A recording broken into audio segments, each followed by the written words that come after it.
Welcome to another episode of Peralta Matters. I am your host, Jay Calhoun. Today's episode will be focused on the African American Studies at Merritt College. So, sit back and relax, and let's get into what matters here at Peralta.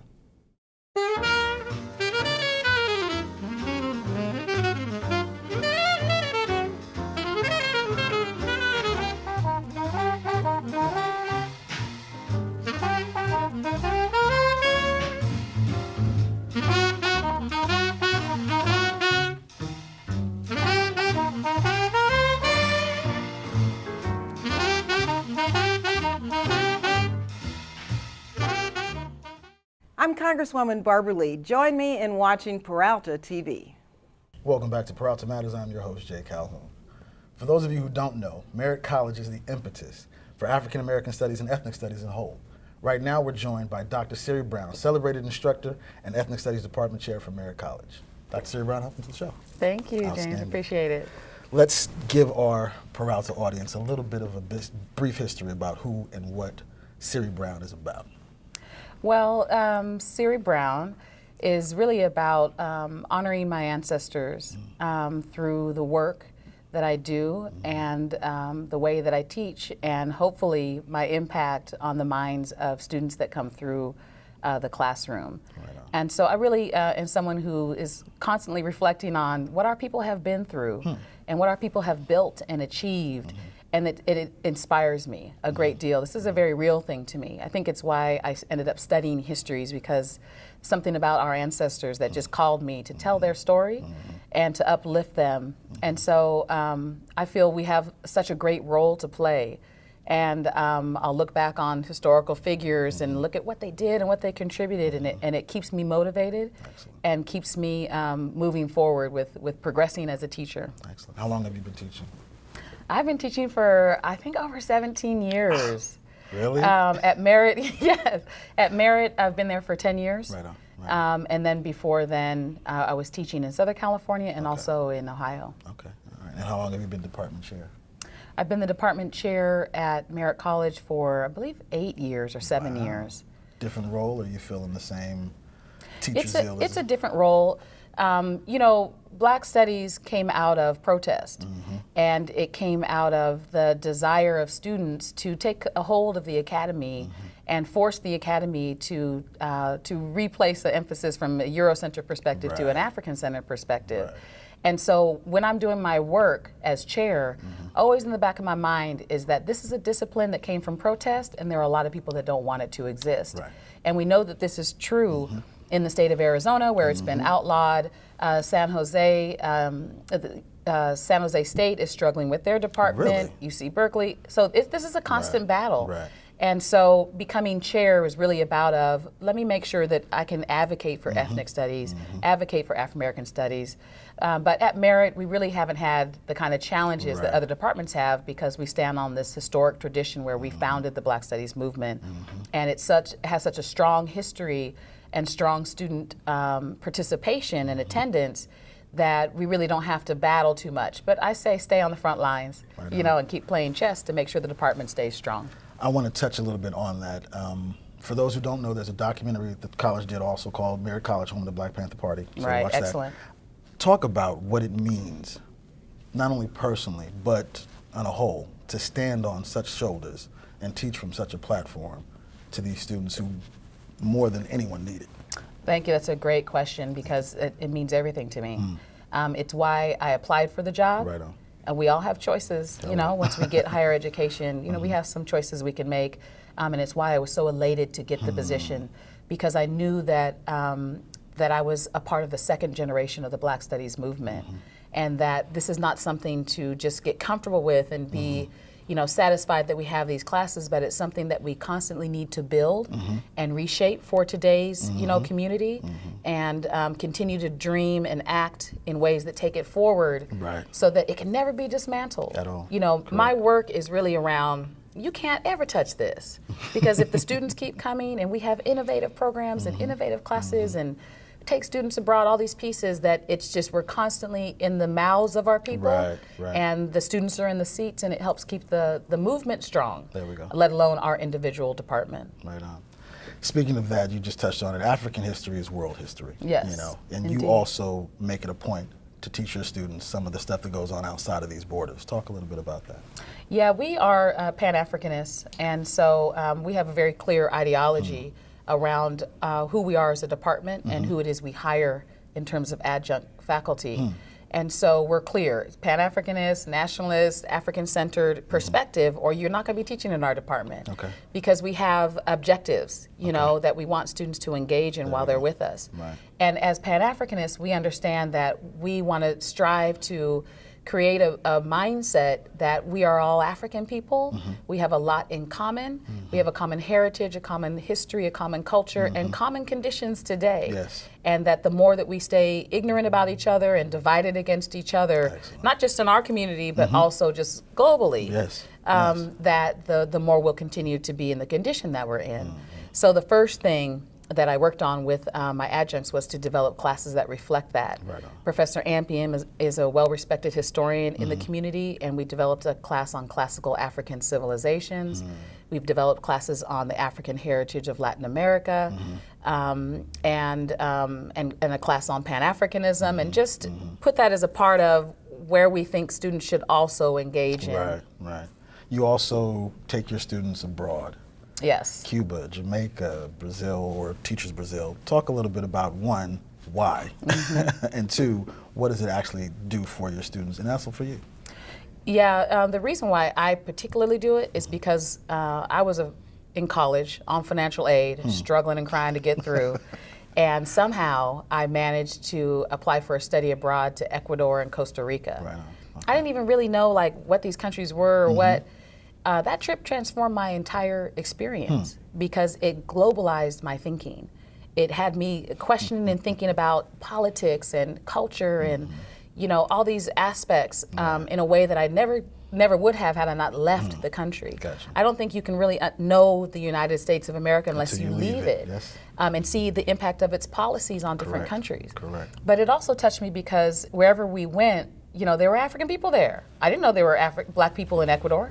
I didn't know that in Costa Rica on the Caribbean side, there's all these black people, followers of Marcus Garvey still to this day. Yes. So it just really opened my mind. And when I came to Merritt, I said, I'm going to take students abroad. Right on. And some people said, no, you can't do Right. that. There's a policy. And I said, I don't care. There's no way they can say no. Right, right. Because this is good for students. It expands their understanding and their experience, and they think differently as a result. So we're proud of it. We've been doing it now for 8 or so years, Yes. 2 and 3 trips a year sometimes. Excellent. And we know that it has a long-lasting impact on students. So it's something we'll continue to do. As an instructor and also as an activist in many ways, how do you see the future of not only Merritt's African American Studies departments, but globally, or across the nation rather? I think that at Merritt, particularly, that we're going to continue to grow and expand. We have worked very hard to get to the point to be able to hire a second full-time faculty. Okay. There's been one full-time faculty for really a few decades. It was Wow. the great Dr. Cecilia Arrington. Yes. And then when she retired, it was me about a year and a half later. Okay. And I don't want to be alone. You know, Lonely, we yeah. want to expand the Yeah, department. yes. And so we worked very hard. It's very much a little bit of a playing chess again to get to the point where you can say to the college, look, we have so many sections and so many students, we Right. have to hire someone else. Right. So thankfully we just hired Professor Jason Seals full-time. Okay. And we are expanding our study abroad, and we're opening up our Africana Center, a digital interactive museum on There the we Black go. experience. There we go. And so for us, the future looks very bright and strong. However, that's not the case necessarily around the country. And so the future is a little bit tentative unless we value this in a way that we understand we need to organize to maintain Yes. it and to keep it thriving and alive. Yes. The students want to take it, but it depends on who's in charge of the department right. and what the college feels about ethnic studies or Right. African American studies. Right. And what the state is bringing down. We stay on top of what's happening in the state of California. Yeah. We stay on top of what's happening with other colleges so that we can advocate for There them we go. and be aware of what might be coming this direction. I was just about to ask, is there that kind of and I'm sure this is a loose thing because I don't know the full, but is there that kind of camaraderie and that kind of understanding nationally amongst different departments at different colleges that, look, this is something that they're trying to strip and trying to defund? The more we can get together and coagulate our resources, the better we can be at making a front for this is important, this is necessary. My class is never not full, my class is never not wanted. How do they make this a foundation as opposed to an et cetera? Right. I think that it's kind of a yes/no answer. There's some good collaboration and support, and then there's some who don't collaborate or who don't seek information on how to build and fight for their departments. Right. So it's a little bit of both, but there are the National Council of Black Studies, there are organizations, there are meetings around it, and there's advocacy. Right. You know, by faculty who come from Southern California, Northern California to go to that board meeting. You know, those things happen. Right. But we are getting ready to call a statewide community college ethnic studies meeting for that very reason. Okay. What's happening at your campus? Yeah, how can we support you? Right. Here's what we do. What do you do? And just increase that kind of organizational unity and support. Some of the colleges around the state, you know, there's just 2 adjunct teaching African American history. They're very vulnerable. Or they're in an area where there's not very many African Americans and not much history that people are aware of, so they're more vulnerable, and we want to pull people together to continue to be strong. Excellent. Well, I applaud you on your efforts, and we will do everything we can to support you. Thank you. Thank you. I appreciate it, James. All right. That was Dr. Siri Brown. We'll be right back in a minute with more Peralta Matters. Still, in this economy, a high school diploma no longer guarantees a good job. That's why I urge the Senate to follow the House and pass a bill that will revitalize our community colleges, which are a career pathway to the children of so many working families.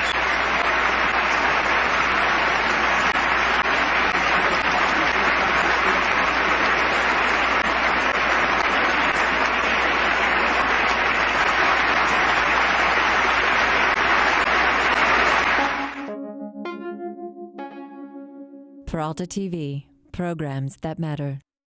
Welcome back to Peralta Matters. We are continuing our conversation on African American studies. And I'm now joined by Danae Martinez, Peralta's success story. Danae, welcome to the show. Thank you. Outstanding. Let us talk first about what it was to be a Laney Merritt student in Dr. Brown's class. Okay. Well, I started out in Laney and Merritt. I came back to school because I wanted to be a part of changing the world, and I took AFRAM classes specifically because I knew that African American Studies was about changing the conditions of our people. And so when I took Dr. Brown's class, I was actually able to see what that meant and what that looked like and learn from that. And then when we were able to study abroad, I was able to study abroad on her very first trip to Jamaica. Right on. And I became a student ambassador. I also studied abroad with her to Cuba. Outstanding. And so I was able to really get the experience of the African diaspora and be able to put experience into my learning instead of just learning in a classroom. We were out there really experiencing things. We also got to meet several different people working in movements in Jamaica and in Cuba and that type of thing. So it really just like, I didn't even, when I came, I didn't even know that Jamaica was all black, you know, mostly black. I wasn't even like tripping like that. And it just expanded my whole world. And since then, I've studied abroad in several other countries. I have social movement connections in other countries, and I studied abroad for a year in South Africa. Right on. And it also spurred my research later. Excellent. Now, you were doing all this as a single parent, correct? Yes, I was a single parent of 3 kids, on welfare, financial aid, barely making it, just trying to get through with my kids. And it, you know, I would say that AFRAM, it wasn't just an educational experience, it was a spiritual experience. When I came out of the classroom, I was a different person than when I stepped into that classroom. So AFRAM studies changed my whole world. Excellent. And let's talk about that change. You are now doing what at Laney and Merritt? Now I actually teach ethnic studies and African American studies at both Laney and Merritt. Right on. And I feel like I've, really internalized the lessons that I got from Laney and Merritt and have been able to now implement those with my students. So something that we've done through Merritt College is we also teach college classes at the local juvenile hall. And so we take we take students from there, Right and on. they're in the class completely. Right on. And if they get out in the middle of the class, then they come and join our classes That's right beautiful. along with everybody else, and we help to welcome them back into excellence and teaching them the same as everyone else and helping them understand their experience. Right on. And then we also again, ethnic studies is about changing the conditions Right, of our people. right. So it's not just on campus. There we go. So even today we had our classes at a high school, and the college students actually did presentations for the high school students. So we make sure to keep, very rigorous, but at the same time, we make sure that it's not just about our Right, students, right. but it's about the community as a whole. Let's talk real quick, and I want to see if you can sum this up for me in a minute or so. The unique experience that you have, especially in this Peralta environment, being a student turned professor, teacher, instructor, and how you're able to apply what you were doing to what you are now doing. Well, I think, I'm able to really understand where these students are coming from. Quite often they're struggling with the same struggles I was Yes, struggling with. yes. And so I spend a lot of time making sure that I can incorporate students who have several different types of challenges into Africana Studies. But also for me, like I said before, Africana Studies was a spiritual experience. It made me feel better about myself. There we go. So in the end, I love to see students who come in obviously not knowing a lot about themselves, not feeling good about themselves, downing, our experience as a people, and they come out of those classes radicalized Right. with a whole different, sometimes they even look different. There we go. Right. And so it's just, it's something that feeds me each and every day. So I love it. Stay full, sister. I appreciate what you're Okay. doing. Thanks Thank for coming on you. the show. Thank you. That was Danae. We'll be right back in a few minutes.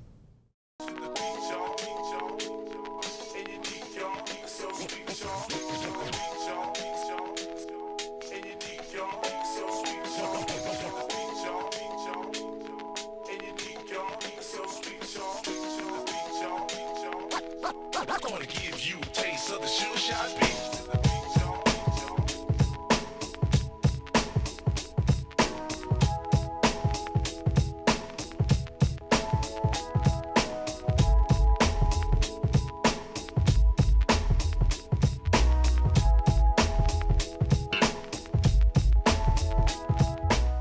Here, we want to create an atmosphere of students being successful. And so we want students that are motivated, that we can motivate, that will not only come here, but they will achieve. And that's the objective in terms of when we think about Merritt College. We think that we make a difference and we change lives.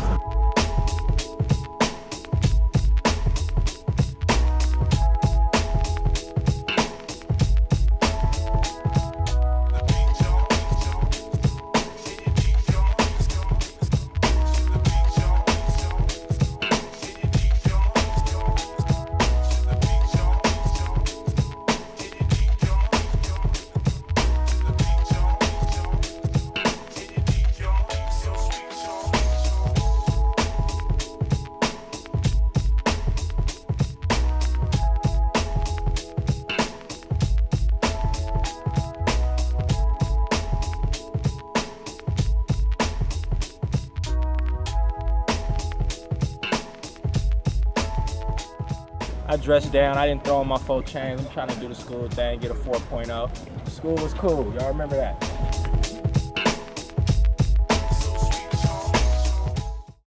Welcome back to Peralta Matters. I'm your host, Jay Calhoun. We are now joined by former Merritt student, Durwin Brown. Durwin, welcome to the show, man. Nice to meet you, Right James. on, brother.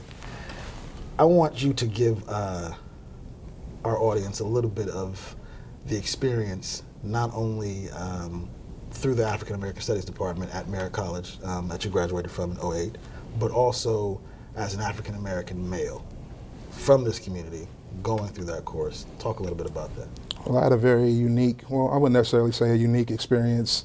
I was 13 years out of school between graduating from Calcimont High School and returning to school. There were some anxieties I had because I figured I was going to be the quote-unquote old man in the classroom surrounded by teenagers, but I couldn't have asked for a more welcoming setting, particularly in the AFRAM department.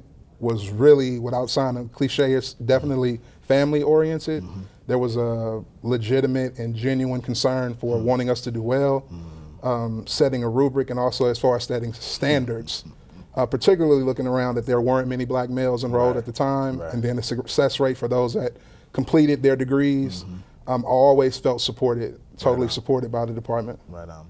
You are now in the mental health profession, serving what has to be probably one of the biggest gaps in our issues. Speaking a little bit earlier, tell me why you feel not only what you experienced in this course, helps and encourages your job success rate, so to speak, but also why it's so necessary in our community for us to have these type of African American Studies departments and people like you graduating from them now working in the community. It gives them definitely a legitimate and tangible tie-in to their community, the legacy here. I've done community work now going on 16 years, keeping in that same vein and legacy of like the Black Panther Party. I work with organizations, both after-school organizations, summer programs. I have a legacy to continue. I'm on some very tall and broad shoulders. And it's, to me, my calling, doing this work, and particularly with African-American males and the disparities in both the schools districts, working in that vein, working in the juvenile hall system, identifying how a lot of it is systematic. It's not by coincidence. It's been set, and the AFRAM department tying that in has given me that perspective, that historical perspective, that it's not just something that is a mystery. There's actually some guidelines and some rules that are set in place for this to happen. And knowing that historical perspective has helped, most definitely. We were talking earlier too about how the simplistic thing of understanding the focus and the premise of why we send our children to school has kind of lost its place. Talk a little bit about that as you experience these, mental health situations. Well, I think as being an educator, I literally look at the very definition of educate, which is to pull out. We feed youth information, but we don't ask them anything.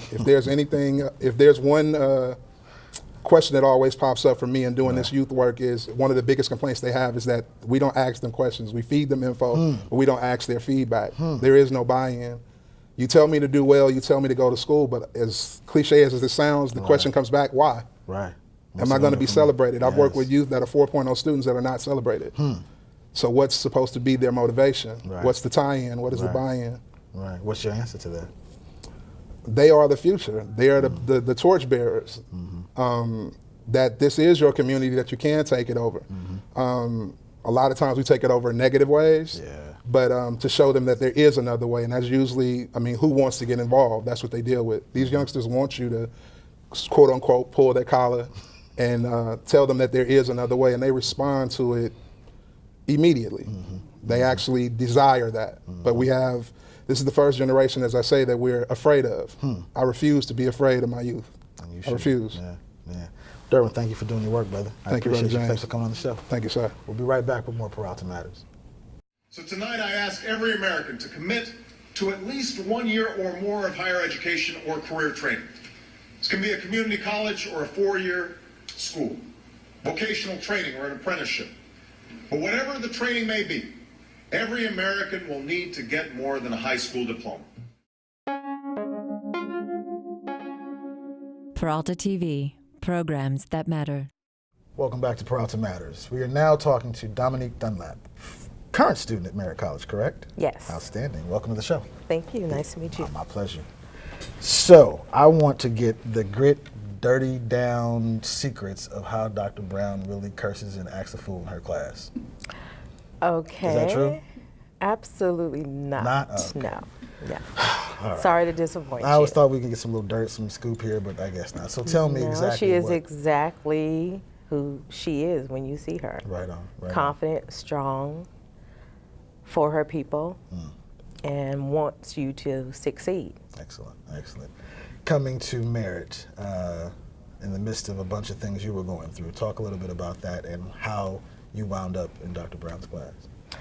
I had lost my stable job in the medical field. Okay. So I was very upset because I had did supposedly everything I was supposed to do.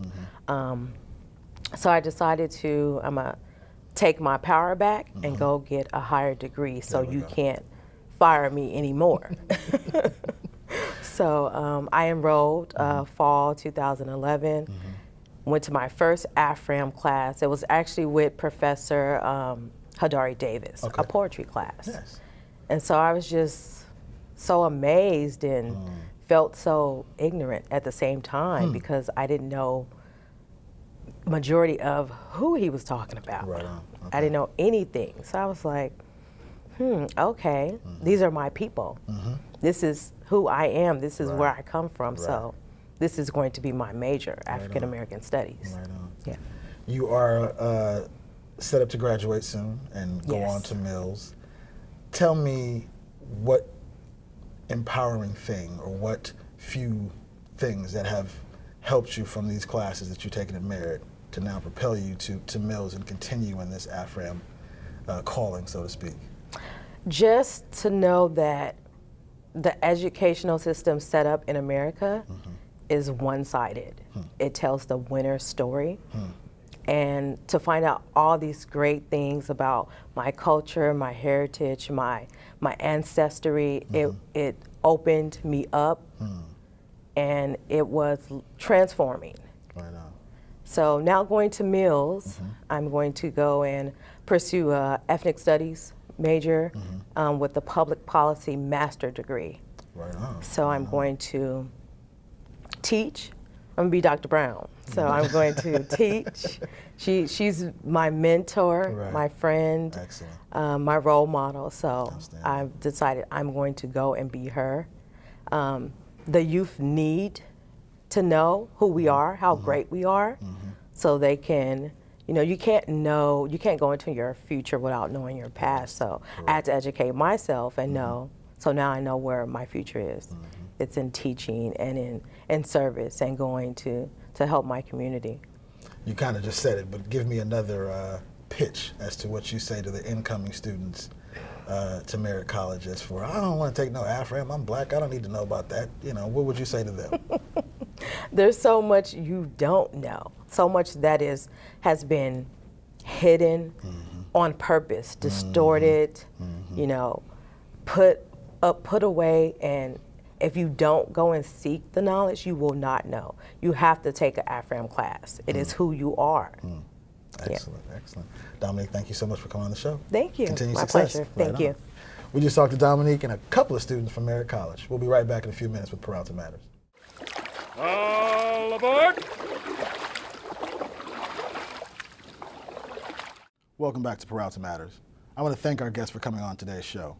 And for more information on the African American Studies Department at Merritt College, please visit merritt.edu. Until the next time, please do something that matters.